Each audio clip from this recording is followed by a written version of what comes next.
오늘 하나님께서 주신 말씀입니다. 데살로니가 전서 4장 13절에서 18절까지 말씀입니다. 제가 말씀 받들어 읽겠습니다. 형제들아, 자는 자들에 관하여는 너희가 알지 못함을 우리가 원하지 아니하노니 이는 소망 없는 다른 이와 같이 슬퍼하지 않게 하려 함이라. 우리가 예수께서 죽으셨다가 다시 살아나심을 믿을진데 이와 같이 예수 안에서 자는 자들도 하나님이 그와 함께 데리고 오시리라. 우리가 주의 말씀으로 너에게 이것을 말하니 주께서 강림하실 때까지 우리 살아 남아있는 자도 자는 자보다 결코 앞서지 못하리라. 주께서 호령과 천상의 소리와 하나님의 나팔소로 치니 하늘로부터 강림하시리니 그리스도 안에서 죽은 자들이 먼저 일어나고 그 후에 우리 살아남은 자들도 그들과 함께 구름 속으로 끌어올려 공중에서 주를 영접하게 하시리니 그리하여 우리가 항상 주와 함께 있으리라. 같이 읽습니다. 그러므로 이러한 말로 서로 위로하라. 아멘.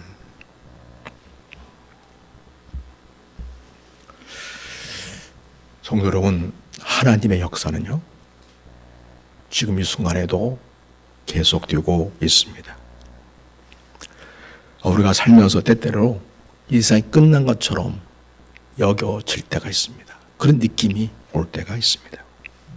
전쟁이 나고 질병이 덮치고 이별을 하게 되고 죽음을 가까이에서 목격하게 될 때, 모든 것이 무너지는 듯 할 때 우리 인생들은 연약해서 다 끝났구나 이렇게 쉽게 생각합니다. 이때에 하나님은 이렇게 말씀하십니다. 이야기는 아직 끝나지 않았다.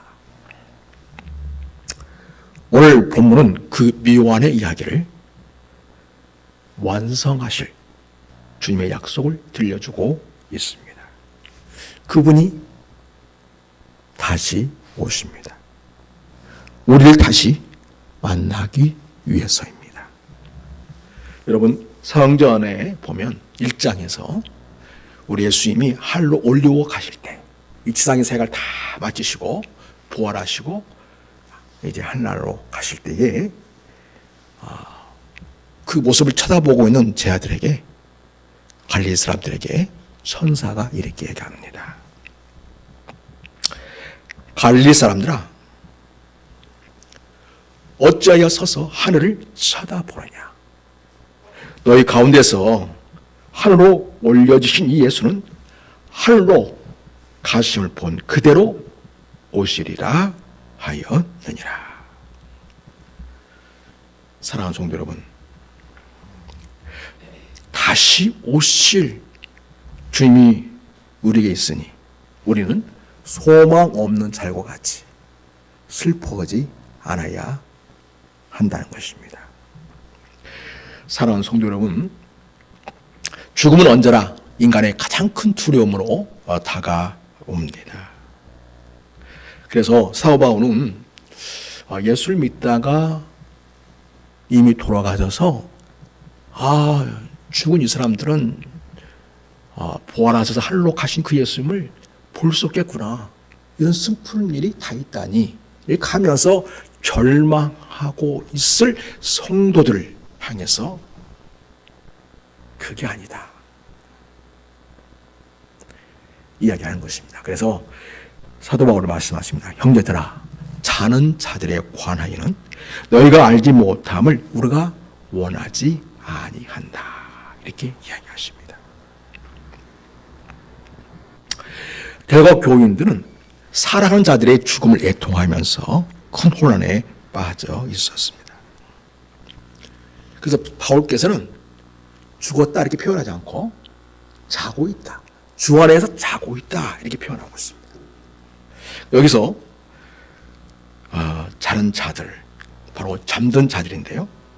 그래서 이 죽음을 일시적인 수면으로 표현하고 있을 보게 됩니다. 이게 바로 초대교회가 가지고 있었던 순수한 신앙 고백적인 표현이었습니다. 그래서 여러분, 그리스도 안에서의 죽음이라는 것은 깨어날 것을 전제로 한 수명이라는 것을 성경은 알려주고 있습니다. 이상 사람들은 죽음 이유를 모르기 때문에 절망합니다. 그래서 사랑한 자를 잃을 때에 세상은 절규합니다. 인생의 끝을 험으로 여깁니다. 그러나 성도는 다릅니다. 그리스도의 부활이 우리의 부활의 보증이 되기 때문에 우리는 소망 없는 자들과 같이 슬퍼하지 않아야 한다고 바울께서 대륙과 교회 성도들을 향해서 오늘 이 시대를 살아가는 우리들에게 권면하고 있습니다. 현대 사회에서도 이 진리를 잃은 채 살아가는 사람들이 너무나 많습니다.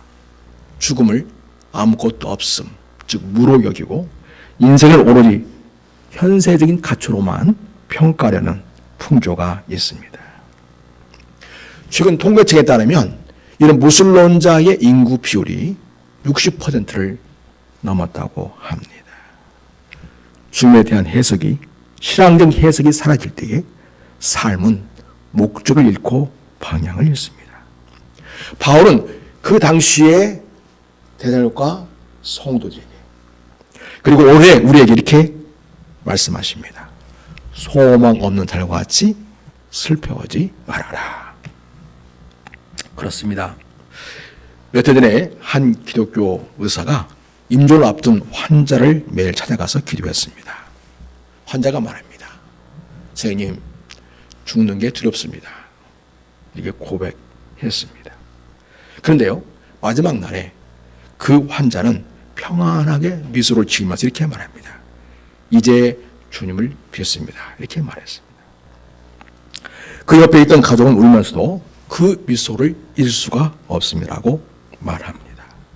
여러분, 그리스도 안에서의 죽음이라는 것은 두려움이 아니고 주님을 향한 입장권이기 때문입니다. 여러분, 주님은 다시 오십니다. 그래서 오늘 본문은 그걸 강림한다 이렇게 표현하고 있어요. 주님께서 강림하시니 우리가 반드시 알아야 할 사실은 두 번째로 예수 안에서 자는 자들을 주님이 함께 데리고 오신다는 것입니다. 여러분, 우리 14절 한번 보겠습니다. 14절 보면 우리가 예수께서 죽으셨다가 다시 살아나시기를 믿지 않느냐. 그와 같이 이와 같이 예수 안에서 산 자들도 하나님이 그와 함께 데리고 오시리라. 이렇게 말씀하고 있습니다. 오늘 여기 표현이 독특하죠. 하나님이 그와 함께 데리고 오신다. 하나님을 강림하신 하나님으로 표현하고 있어요. 그렇죠? 예. 예수님이 강림하시는데 성부 하나님도 강림하시는 것입니다. 자, 이런 표현이 또 어디에 있냐면 계시록 1장에 있습니다. 요한은 계시록 1장 살려보면 요한은 아시아에 있는 7 교회에 편지하노니, 우리 같이 계속 읽죠. 시작. 이제도 계시고 전에도 계셨고 장차 오실 이와 그의 보좌 앞에 있는 7 영과. 여기 4절은 지금 성부 하나님에 대한 표현입니다. 근데 성부 하나님을 독특하게도 마치 성자 하나님에 대해 표현하는 것처럼 장차 오실 이로 이렇게 표현하고 있어요. 그러니까 이 말은 성자 하나님, 예수님께서 이 세상에 다시 오실 때에 성부 하나님도 동행하셔서 같이 오신다는 것입니다. 그때 그 성부 하나님은 이미 죽었던 자들을 살리셔가지고 그들을 함께 데리고 동반해서 오신다고 이야기를 하십니다. 그래서 여러분, 하나님께서 우리 주 예수님과 함께 다시 오실 때에 이미 주님 믿다가 잠든 자들, 죽은 자들도 우리 주님과 함께 영광 중에 나타나서 주님과 함께 이 땅에 오게 됩니다. 이게 바로 성도의 재결합입니다. 살아있는 자와 죽은 자가 주 안에서 다시 만나게 되는 날. 이 말씀은 죽음으로 인해 흩어진 관계에 대한 하나님의 회복의 약속이 성취된다는 것을 보여주고 있습니다. 사람들은 죽음을 보통 관계의 단절이라고 말합니다. 하나님은 부활을 통하여 관계의 영원한 연속성을 우리에게 보장해 주시고 있습니다. 미국의 신학자이신 조니 에릭슨 타다라는 분이 있습니다. 그분이 17살 때에 사고로 전신마비가 되었습니다. 그는 이렇게 말합니다. 나는 내 몸을 벗는 날 새 몸으로 주님을 맞이할 것이다. 이렇게 고백했습니다. 불편한 몸을 가지고 살아가는 오늘 이 현실 속에서 그런 다시 오실 주님에 대한 믿음이 확실하게 있다는 것을 이야기하고 있습니다. 그녀는 부활의 소망으로 10년간 장애인 복음을 전하면서 이렇게 말했습니다. 나는 걷지 못하지만 주님 오시는 날에는 그분과 함께 뛰어오를 것입니다. 이것이 예수님 안에서 자는 자들을 데리고 오실 하나님에 대한 믿음이 되겠습니다. 그래서 여러분, 주님이 다시 오신다고 하는 이 신앙의 고백은 단지 죽어서만 효과가 있는 게 아니고 아직 죽지 않고 이 땅에 살아가고 있는 자들이 주님의 다시 오시면 어떻게 바라보면서 이 세상에서 믿음 있는 삶을 살아내는가를 결정하도록 우리에게 믿음을 요구하고 있습니다. 자, 성도 여러분, 세 번째로 우리 주님께서 강림하시니 반드시 알아야 할 사실은 살아남아 있는 자도 자란 자보다 앞서지 못한다는 사실입니다. 15절 16절 한번 보겠습니다. 한번 보여주십시오. 15절 16절 말씀 같이 읽겠습니다. 자, 시작. 우리가 주의 말씀으로 너에게 이것을 말하노니 주께서 강림하실 때까지 우리 살아남아 있는 자도 자는 자보다 결코 앞서지 못하리라. 네. 16절 한 번 더 읽죠. 16절. 주께서 호령과 천상의 소리와 하나님의 나팔 소리로 친히 하늘로부터 강림하시리니 그리스도 안에서 죽은 자들이 먼저 일어나고. 여기 보면 그리스도 재림 때에는 살아있는 자들이 죽은 자보다 결코 우월하지 않다는 것을 얘기해 주고 있습니다. 초대교회 성도들은 아마도 살아있는 우리가 죽은 자보다 더 큰 복을 누릴 것이다. 이렇게 생각한 것 같습니다. 그렇게 생각하기 쉽습니다. 살아있으니까요. 그런 오해를 지금 바로 잡고 있습니다. 16절은 우리가 읽은 것처럼 재림할 때의 장엄한 장면을 우리에게 보여주고 있습니다. 주께서 호령과 천상의 소리와 하나님의 나팔 소리로 지하늘로부터 강림하시리니. 여기 세 가지 소리가 나옵니다. 주께서 호령과 그 다음에 천사장의 소리 그리고 나팔 소리. 그래서 하나님께서 임재하시고 천사들이 또 동원되어서 함께 내려오고 그리고 종말의 선언을 나타내 나팔 소리로 지하늘로부터 강림하시리니. 그러면서 종말의 선을 나타내고 있습니다. 그때 그리스도 안에서 죽은 자들이 먼저 일어난다. 이 말은 예수를 쭉 믿고 있다가 예수님 오시기 전에 죽은 자들이죠. 그런 죽은 자들이 살아서 지금 예수 믿고 있는 자보다 더 빨리 일어난다는 것입니다. 다시 말해서 그 죽은 몸이 완전히 부활의 몸으로 새로워져서 주님과 함께 오시게 된다는 것입니다. 주님 오실 때 함께 이 무덤에서 일어나게 된다는 것을 이야기해 주고 있습니다. 그래서 주님이 그들과 함께 또 오시게 됩니다. 죽은 자들이 먼저 부활하고 그 후에 살아있는 자들이 변화되어서 주님을 맞이하게 됩니다. 그래서 이미 천상에 있는 자들 하나님 함께 오십니다. 그것은 이 지상에서 살다가 예수 믿고 살다가 죽은 자들이 먼저 일어난 그 표현은 그 영은 어디에 있죠? 지금 하늘에 있지 않습니까? 그래서 그 영과 몸이 만나서 완전한 부활체를 이렇게 두는데 우리 하나님께서 이 땅에 강림하실 때, 주님께서 이 땅에 오실 때에 살면서 예수 믿었던 자들, 그러나 지금은 죽어서 잠자고 있는 자들, 그들이 영원한 몸으로 변화가 일어난 것이죠. 그래서 살아나게 되어서 주님 맞이하게 되고요. 우리도 그 다음 순서, 그 다음에는 지금 살면서 하늘로부터 강림하시는 주님을 맞이하게 되는 그 순간 저와 여러분의 몸이 그때 살아있다면 완전히 영원한 몸으로 또 변화가 되어서 함께 죽은 자들과 함께 우리들은 그 주님을 맞이하게 될 거라는 것입니다. 분명한 건 뭐죠? 순서는 다르지만 예수 믿는 자들은 반드시 부활의 몸을 입고 주님을 맞이하게 될 것이고요. 그걸 더 중요한 사실은 부활의 주님이 우리를 만나주시기 위하여 반드시 오신다는 사실입니다. 그래서 여러분, 이 말씀은 세상의 불평등과 억울함을 바로잡는 하나님의 정의의 선포이기도 합니다.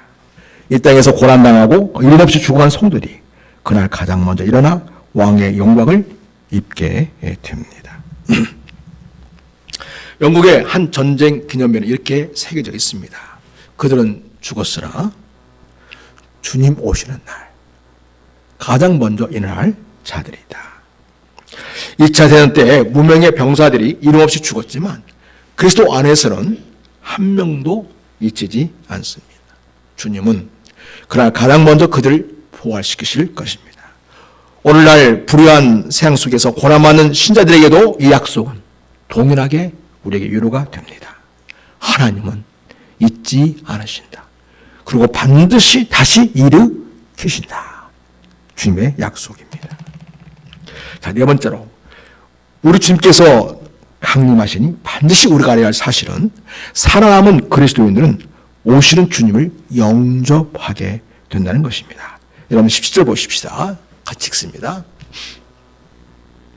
17절 시작. 그 후에 우리 살아남은 자들도 그들과 함께 구름 속으로 끌어올려 공중에서 주를 영접하게 하시리니 그리하여 우리가 항상 주와 함께 있으리라. 예. 여기서 끌어올려진다. 살아남은 자들이 끌어올려져서 공중에서 주님을 맞이하게 된다. 그런 말씀이 되겠습니다. 그래서 끌어올린다면은 강하게 신속하게 어떤 무언가를 붙잡는 행위를 그렇게 강조하는 단어가 되겠습니다. 그래서 갑작스러운 하나님의 능력에 의해서 끌어올려지는 것을 말합니다.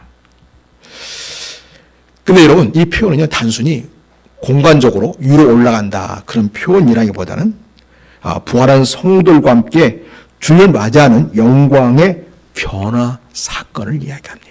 그래서 여러분, 그래서 앞절에 16절에서 그들과 함께 그리스도 안에서 죽은 자들이 먼저 일어나고 있지 않습니까? 그래서 이걸 보면 이미 부활한 자들과 아직 살아남아있는 자들이 동시에 하나님의 능력에 의해서 하늘로 들어 올려지는데 그 순간 영광스러운 몸으로 변화되는 거죠. 이 몸을 무엇이라고 부른다고 했죠? 부활체라고 부르는 거죠. 부활체. 따라서 해보겠습니다. 부활체. 예수 믿는 자들은 내 안에 부활의 생명이 있습니다. 그리고 주님 오실 때에는 완전한 부활의 생명이 역사하고 성령의 권능이 우리에게 덧입혀져서 완전히 부활하는 몸으로 새롭게 됩니다. 그래서 부활체라고 합니다. 여러분, 여기 구름 속 끌어올린다 이 표현은요, 하나의 뭔 상징이냐면 하나님이 우리 가운데 계신다. 하나님의 임재를 상징합니다. 따라서 우리가 하나님의 임재의 영역 속으로 들어간다는 것을 보여주고 있습니다. 그래서 여러분, 끌어올려진다는 것은 주님의 재림과 성도의 영화는 뭐냐면 한순간 더 이상 죄양도 받지 않고 아프지 않고 고통당하지 않고 썩지 않을 그런 영원한 몸으로 변화되고 완전한 새로운 인격으로 주님 앞에 새롭게 변화가 일어나는, 그리고 그것이 한 손으로 끝나는 게 아니라 영원토록 지속되는, 그게 바로 영화입니다. 주님을 완전히 담게 된다는 말이죠. 그래서 끌어올림은 그 영화, 주님이 오실 때에 성도들에게 영화 일한다는 것을 극적으로 표현하는 그런 말씀이 되겠습니다. 그래서 여러분, 끌어올려진다는 이 말은요, 우리는 죽은 자의 부활과 산 자의 변화가 함께 나서 주님과의 완전한 연합에 들어간다. 그래서 부활과 연합이 완성되는 것을 알려줍니다. 그 다음에 끌어올려진다 이 표현은요, 사람의 노력이나 의지로 그렇게 될 수 없죠. 절대로. 이건 하나님의 초자연적인 주권적 행위이고 능력입니다. 그래서 하나님의 능력에 의해서 우리에게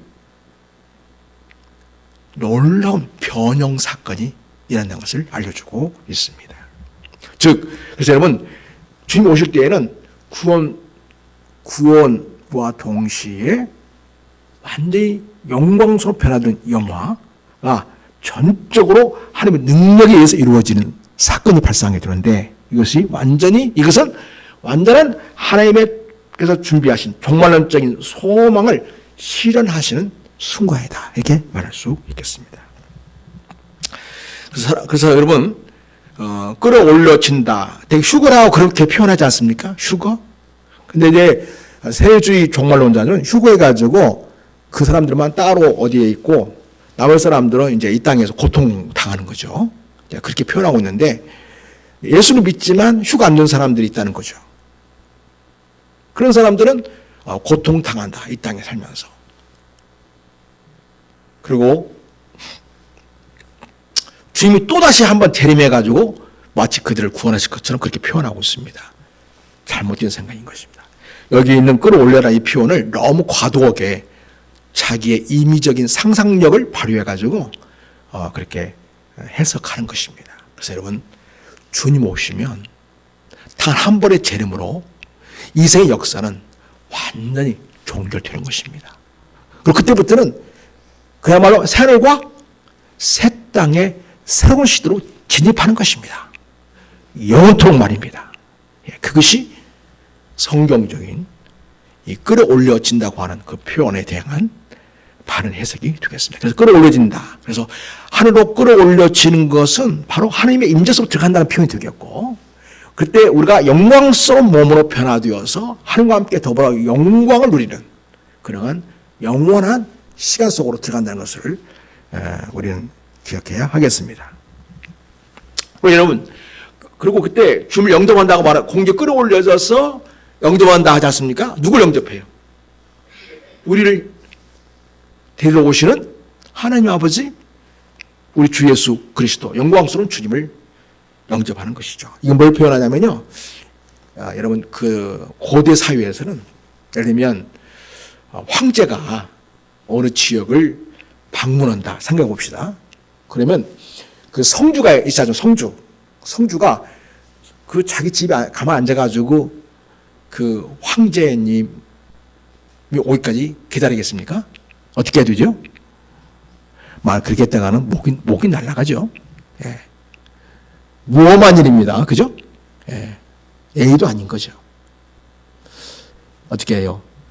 제가 성 안에 살고 있지만 성 바깥으로 나가서 그 성을 향해 오시는 황제, 임금님을 맞으러 나가야 되겠죠. 이게 바로 영접입니다. 그래서 왕이 방문하면 왕과 백성들이 성 밖으로 나가서 그 왕을 맞이하고 함께 입성하는 것이 관례였던 것입니다. 그러니까 그 당시에 로마 사회에서, 고대 사회에서 그 황제를 맞이하고 왕을 맞이하는 그런 당시의 문화를 빗대어서 지금 예수님 오실 때 우리도 주님을 그렇듯이 영접하게 되는 것이다. 이렇게 말하고 있는 것이죠. 그래서 여러분, 바울은 그 당시에 이런 관례의 문화적인 이미지를 사용해서 성도들이 왕이신 예수 그리스도를 맞이하는 영광의 순간을 묘사하고 있습니다. 그래서 여러분, 구름수로 끌어올려진다. 이것은 우리가 주님에게로 올려지는, 그래서 승천의 상징이자 하나님이 우리에게 오시는 임재의 사건입니다. 그러니까 하늘에서 하나님 우리에게 다가오시고, 우리는 하나님의 그 권능의 능력에 의해서, 먼저 성령에 의해서 완전한 변화, 부활적으로 변화가 일어나고, 그리고 우리는 성령의 권능과 하나님의 능력에 의해서, 그 권능에 의해서 끌어올려져서 우리가 주님을 맞이하게 되는 것이죠. 그리고 이제 그럼 우리는 어디로 가죠? 만난 다음에 이제 그때는 땅과 하늘의 구별이 없는 것이죠. 예수 하나님 내려오시잖아요. 그러니까 하나님 계신 곳이 바로 거기가 천국이고, 그리고 땅은 오시지 않습니까? 땅이지만 거기가 또 천국인 거죠. 이게 바로 뭐예요? 새 하늘, 새 땅인 것이죠. 하나님의 임재의 현장입니다. 여러분, 이런 영광스러운 미래가 우리에게 주어질 것입니다. 예수 그리스도를 믿고 끝까지 믿음을 지키면서 다시 오실 주님을 사모하면서 인생의 매 순간순간을 다시 오실 주님, 강림하실 주님을 믿는 그 믿음으로 선택하고 결단하고 살아가는 믿음의 사람들에게 주어질 영광이 되겠습니다.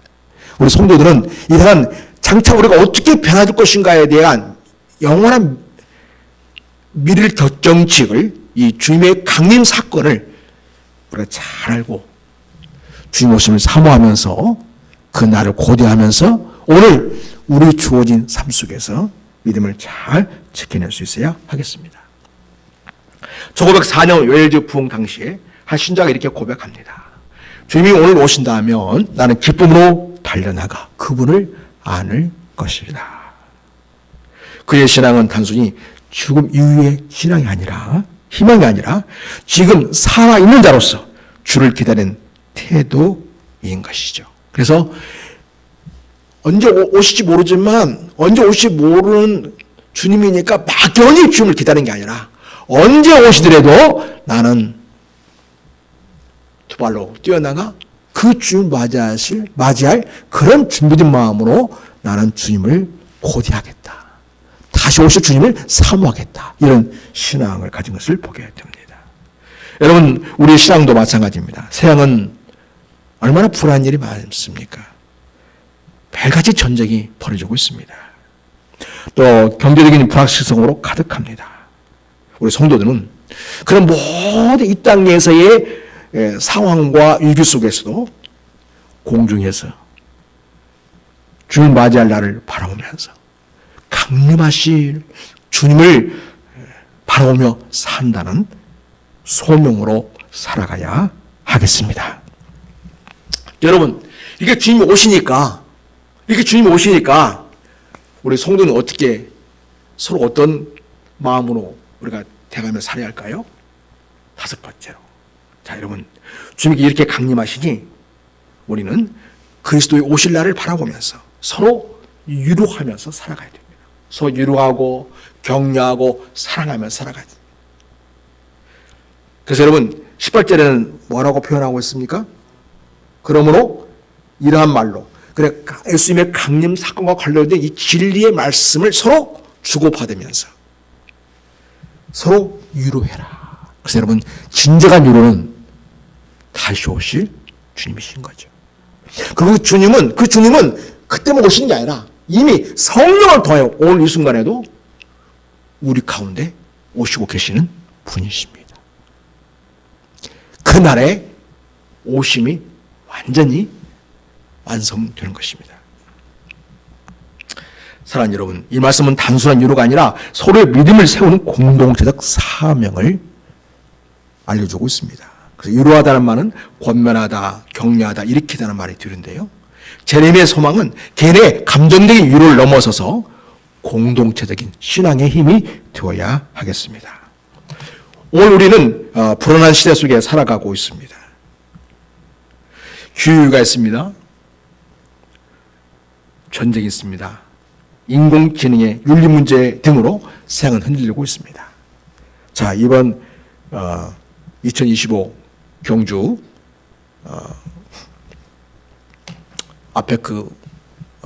에이페크를 통해서 한국은 앞으로의 인공지능, AI 주도 국가로 완전히 전 세계에 알려지게 되었습니다. 그렇게 또 엔비디아 제슨 황응 사장은 그렇게 또 우리에게 모든 필요한 것들을 공급하겠다 이렇게 약속도 했습니다.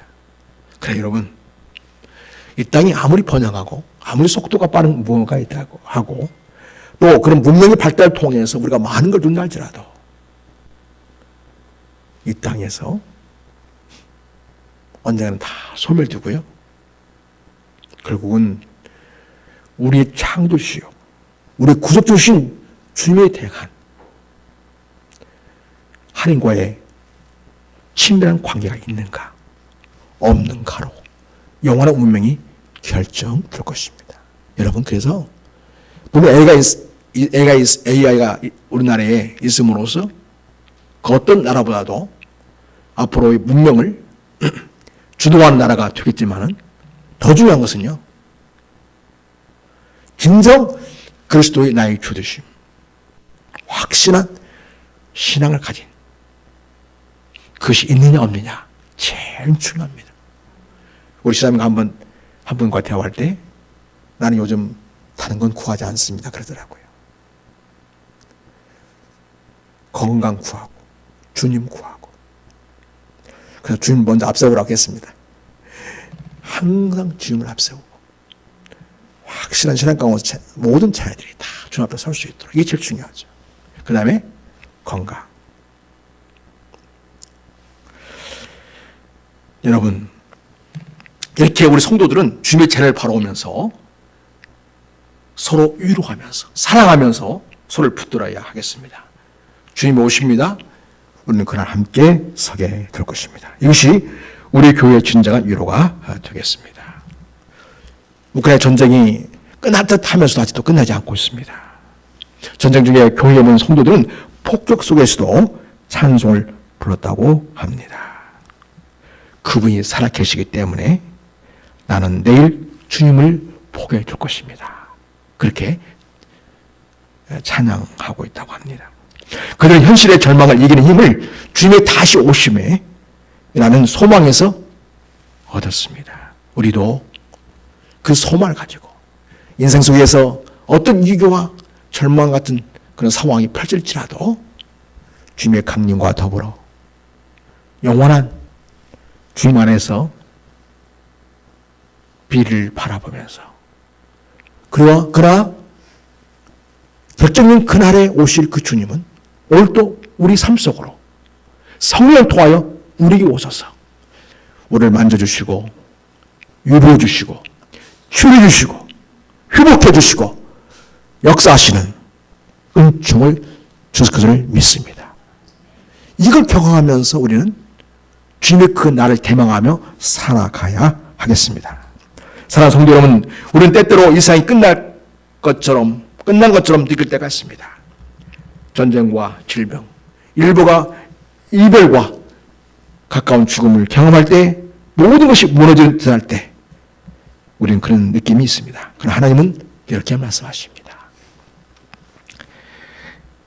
아직 끝나지 않았다. 오늘 또 우리는 다시 오시기까지 하면서 소망을 주시는 주님의 약속을 붙잡아야 하겠습니다. 그 주님의 약속은 우리가 사명을 다하는 그날까지는 끊임없이 새로운 치유와 회복과 소생을 주십니다. 그것도 모자라서 우리 주님은 우리 인생의 미완의 이야기를 완성하시려고 다시 오십니다. 그분은 오십니다. 우리를 다시 만나기 위해서입니다. 여러분, 제가 서두에서 말씀드렸던 가레 사람들아, 하늘로 올려가시는 그 예수는 하늘로 가심을 본 그대로 다시 오시리라 하였습니다. 우리 말씀을 기억해야겠습니다. 여러분, 주님의 부활이 역사였듯이 주님 재림 또한 생을 완성하는 역사의 사건이 될 것입니다. 그래서 주님의 재림은 모든 눈물을 씻기시고 흩은 성도들을 다시 모으시는 위로의 날을 주십니다. 그럼 우리는 오늘도 소망으로 살아내야 합니다. 죽음 앞에서도, 시대 어둠 속에서도, 어떤 고통과 아픔과 시험 중에서도 주님이 다시 오신다. 이 진리를 붙들고 소망의 믿음으로 굳건히 사는 우리 성도님 주시기를 바랍니다. 우리 시간 이 말씀 가지고 합심히 기도하겠습니다. 첫째, 주님의 재림을 날마다 사모하며 세상의 두려움보다 부활의 소망으로 살게 하소서. 두 번째, 슬픔과 어둠 속에 있는 자들이 영원한 이루다 주신 주님을 바라보게 하소서. 세 번째, 그가 재림의 소망을 잃지 않고 세상 속에서 서로 위로하며 힘의 공동체로 서게 하소서. 네 번째입니다. 우리 성령님을 위한 기도를 해주시기 바랍니다. 참 하나님의 은혜가 큽니다. 우리 성령이 간절히 기도해 주시고 또 저를 아는 목사님들, 사모님들 얼마나 열심히 기도했는지 모릅니다.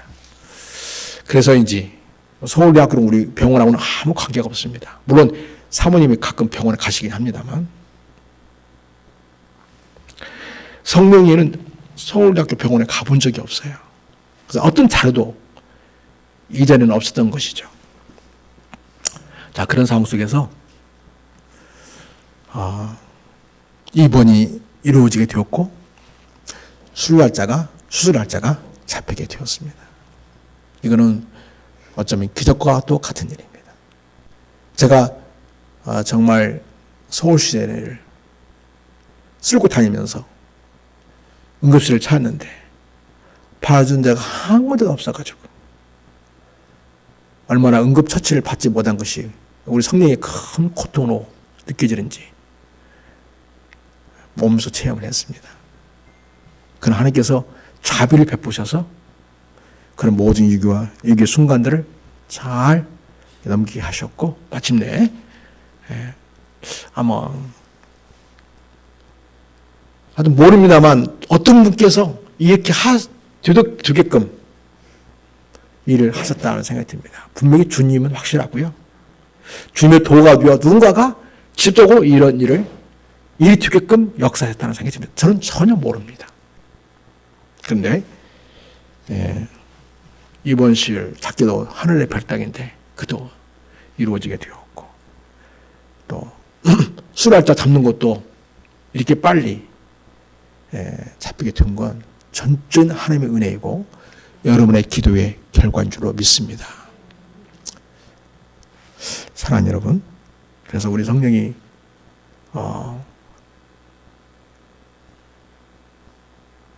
하루 내내 수술해야 됩니다.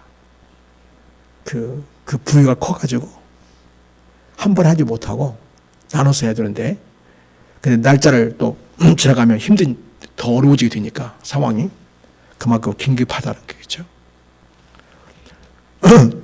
두뇌를 열어서 오전에 한쪽에 수술하고 오후에는 또 한쪽을 수술하고 이렇게 일정이 잡혀 있습니다.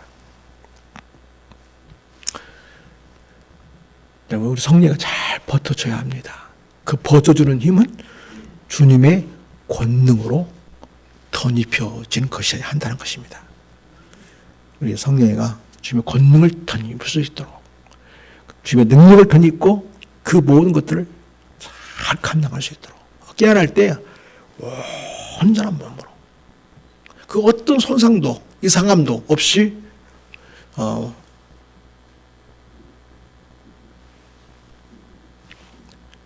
눈을 뜨고 일상에 복귀하고 하나님께서는 주인 이 땅에서의 소명을 이루는 그러한 성령을 살아갈 수 있도록 축복해 주시고 기도해 주시기 바랍니다. 우리 주여 한번 하고 오늘 말씀 가지고 우리 성령에 또한 충만한 축복 기도, 치유의 기도를 해 주시기 바랍니다. 우리 주여 하고 한번 기도하겠습니다. 주여.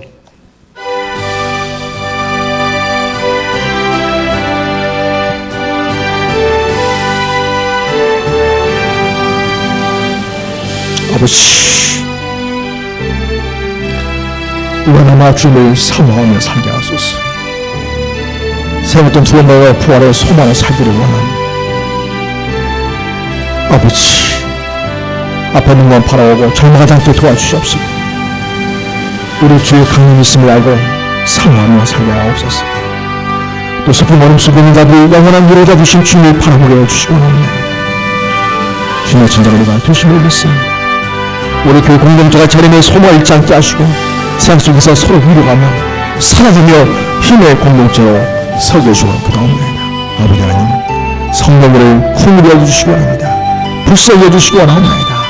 아버지 하나님, 11월 5일날 수리제에 잡혀있는데 우리 주님께 집중해 주시기 원합니다. 사람의 손에 맡기지 마시옵시고 주님이 직접 수리해 주시길 원합니다.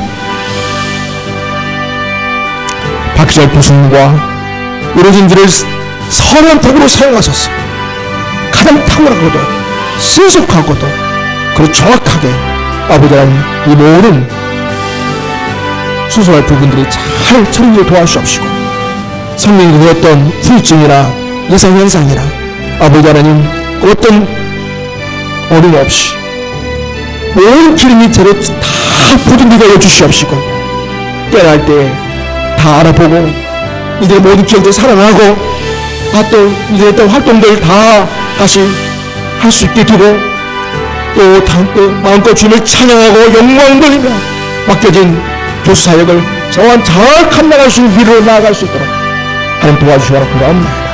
그 모든 삶을 통해서 우리 하나님 높임 받고 영광 받으시고 아버지 하나님의 간증이 되고 나오니 아버지 하나님 그 노한 역사를 아들에게 허락하여 주시옵시고 우리 성도들의 기도를 들으시고 구원해 주시고 역사하여 주시옵소서. 우리를 사랑하시는 예수님 이름으로 축복하고 기도드립니다. 아멘. 우리 성령이 아픈 거 보니까 우리가 서로 이렇게 얼굴을 맞대고 인사하는 것이 우리가 지금 얼마나 엄청난 우리가 은혜를 누리고 축복을 누리는지 모릅니다. 여러분 얼마나 사랑스럽고 복스러운 그런 분들입니까? 얼굴 쳐다보면서 사랑합니다, 축복합니다 인사하겠습니다. 다 하십시오. 전부 다 사랑합니다, 축복합니다. 보고 하세요. 얼굴